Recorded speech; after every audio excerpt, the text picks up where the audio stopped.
Hell's Paradise episode 4 starts off really funny. I like how these episodes are starting off. It's either really exciting, really funny, or just super intense. We get a little backstory on why Tommy is a criminal, and it's so stupid. He just has an ego problem. So basically, he was hired by this lord to be an officer, and the lord simply told him, "So you're the Blade Dragon. I bet a dragon could tear you into one." Simply because of that, he felt like he was inferior, so Tamiya destroyed his mansion, started to split it into, and that's the reason he's incarcerated. Now, something to note, he's telling this story to Fuchi, the Yamada clan member, and Fuchi just doesn't understand. Also, Fuchi has this weird thing where he's like this extremely intelligent person who's a scientist. He likes to dissect people to figure out how they tick. So I'm going to assume they're going to have an alliance together and kind of get to like each other. It's going to be this odd buddy cup dynamic between Fuchi and Tamiya. Then we get off to what we really turned into this episode for, which was the fighting with the monsters. And we see Gabimaru put on his mask and he's all ready and intense. And he goes off destroying these creatures. Now, the thing again, these creatures are huge. They're weird Buddha-like creatures, fist creatures. They just look terrifying.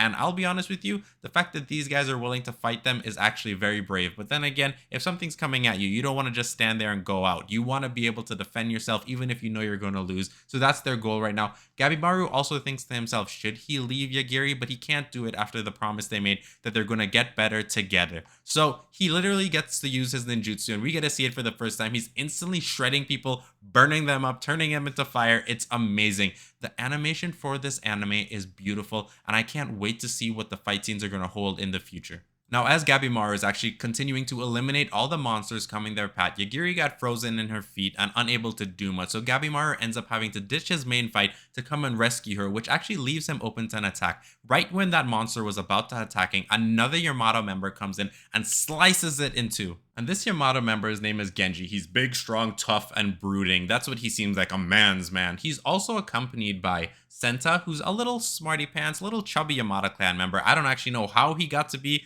this high-ranking character because he's actually ranked 5. And they also are accompanied by the crazy purple-haired girl, Yuzu the Kunoichi. Now, I'm telling you guys, she's going to be the crazy one who's trying to get with Gabimaru, or has a really strange hidden agenda later on in the story. So every time she gets close to Gabimaru, he kind of throws her over his shoulder and plants her on the ground because he doesn't want her to touch him. Now, we do get to find out why Yuzu is accompanied by 2 Yamato clan members. I thought it was just because she was crazy. Now, the next thing that is very important here is that Yuzu's original escort is Senta, the chubby, really intelligent Yamato clan member. Now, I don't know how he was going to stop Yuzu if Yuzu decided to attack him, but I guess they chose right. Now, Genji was actually escorting somebody else. It didn't really matter. They kind of teamed up together, and what happened was Yuzu kind of used that criminal as a test subject. Now, on top of that, we also come to find that the reason Genji stayed on to help escort Yuzu was simply because he could not resist his urges. He was staring at her balloons, the plot armor of the story. But we also get to see a scene where Yuzu's trying to tell her backstory of how she became a criminal and what actually happened. Nobody believes a word she says, and I wouldn't. She's got that purple crazy hair. And then we jump to the last main important thing of the episode, where we get to meet evil Bakugo again, who's Chobe, all brooding and strong and tough. His Asaman escort from the Yamato clan is actually his brother, Toma. Toma infiltrated the Yamato clan so that he could free his brother, and then this option came up to them, so they went on this mission to get the elixir of immortality.